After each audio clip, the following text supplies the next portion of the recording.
नमस्कार जूले, ये आज मेरा चौथा दिन शुरू हो रहा है अनशन का और खुले आसमान में तापमान यहाँ पर -16 के करीब था। आप देख रहे हैं ये जो गिलास पानी से भरा था ये पूरा जम गया है और इस गिलास में तो एक विज्ञान का अनुसंधान हो गया है।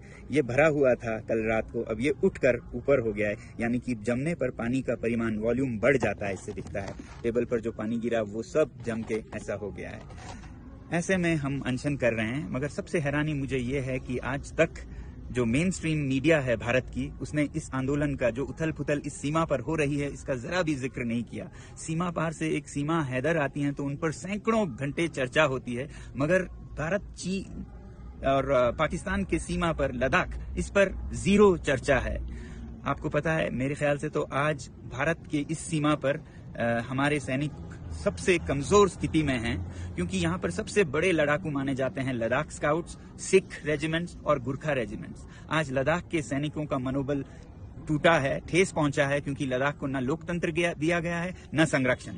और दूसरी तरफ सिख सैनिकों का मनोबल भी कमजोर है, क्योंकि जो पंजाब में आंदोलन हो रहे हैं उसका असर उनपे भी पड़ता है। और गुरखा सैनिक तो अग्निवीर के चलते 4 साल को वो नकार रहे हैं और वो अब उससे भी बुरा क्या हो रहा है कि चीन की सेना में भर्ती होने जा रहे हैं। तो वही सैनिक जो हमारे शक्ति थी, जिनके बारे में ये कहा जाता है कि अगर कोई कहे कि मुझे मरने से डर नहीं लगता तो वो या तो झूठ बोल रहा है या वो गुरखा है। आज वही गुरखा चीन की तरफ से हमसे लड़ेंगे। तो ऐसा उथल पुथल हो रहा है, मगर हमारी मेन स्ट्रीम मीडिया जरा भी चर्चा नहीं कर रही है। मेरी आपसे विनती है कि आप एक मीडिया बने और इन वीडियोस को शेयर करें और कहें इन हमारे भारत के मीडिया चैनल से, जो कि चौथी स्तंभ है, पिलर हैं डेमोक्रेसी के, कि वो अपना फर्ज निभाएं। मुझे नहीं समझ आता है वो रात को कैसे सोते होंगे इस तरह के दोगलापंथी में।